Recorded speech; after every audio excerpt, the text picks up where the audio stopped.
Yeah, and I died already. God damn, son. Okay. I mean, if we get something good, then we get something good. If we get something horrible, then well, fuck. Today, guys, we got a gem, I can tell you. You know Risk of Rain 2? You like roguelites and you like bullet hells? I have to show you this. It gets hectic and I can promise you it's way more than a Risk of Rain clone. I get it that you might feel like it is. But the biggest difference is that this game focuses on the movement and how fast paced it is, instead of the items you can grab, and how to combine them. Both are amazing games, but also keep in mind this game is still even in playtest, not even in early access. And I got a link in the description for you to join in as well. But before we head into that, let's have a look at what this game has to offer already. Well, you got 3 Wardens unlocked. Those Wardens each have their respective skills on types of movement. One has a hover ability, like you can hover with a jetpack and call down a big freaking laser cannon. Another has the ability to fly freely, which is nice, but also very scary, because you can still easily be targeted with enemies. And also this character can fire rockets and drop down some bombs.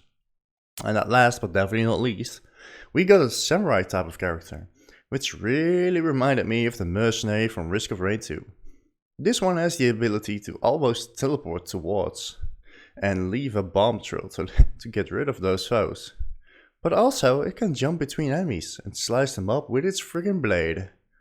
Already a whole different type of game, as you can see from the gameplay wise. Well, you get dropped in a map, and just like in Risk of Rain 2, you have a timer.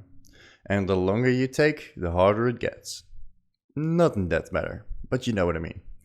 So, be sure to move fast and think fast as well. You have crystals in the map which can buff you, and every color has their own effects.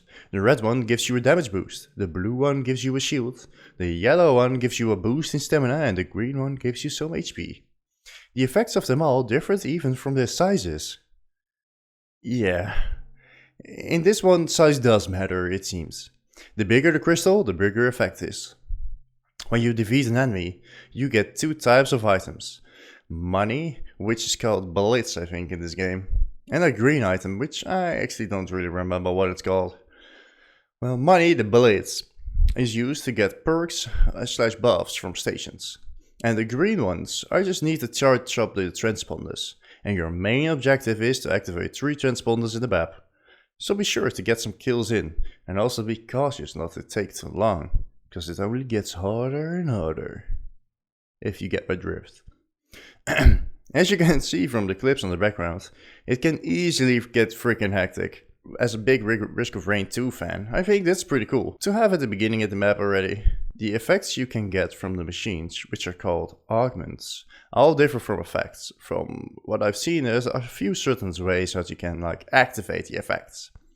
You have the on hit effects, which activates when you hit the enemies.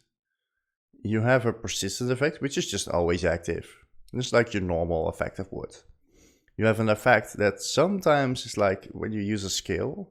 Like if you use a skill, you get plus 30% of HP or whatever. That might be a little bit overpowered, but you catch my drift. And there's also, which I've actually seen, is the one that you dodge. If you dodge, you get some temporary armor. So all type of augments are like in a different manner, but also work kind of together. It makes sense when you play it. But is that all of it? Well, as a verdict of the game, actually, I think this game has some great potential. It feels different, it feels new, and oh boy is it fast. The art style fits great, and the idea of the gameplay is great at all sense. I cannot wait actually for now, but it just might need a little bit more of quality of life improvements. And of course it might need a whole lot of new augments, because I feel like, well, it's sometimes a little bit the same, and it needs some new stuff. Maybe some new maps would be cool. I mean, by the looks of the trailer, it has different maps ready. But for now, in the playtest, we only got 1, which is nice. Did you also get very curious at how the bosses will be in the game? Well, I am as well. I hope you enjoyed this video, and don't forget to like and subscribe, that would be nice. And I still got a link in the description for you if you'd like to chill out and play the game with me. Also, you can join into the Discord if you'd like to.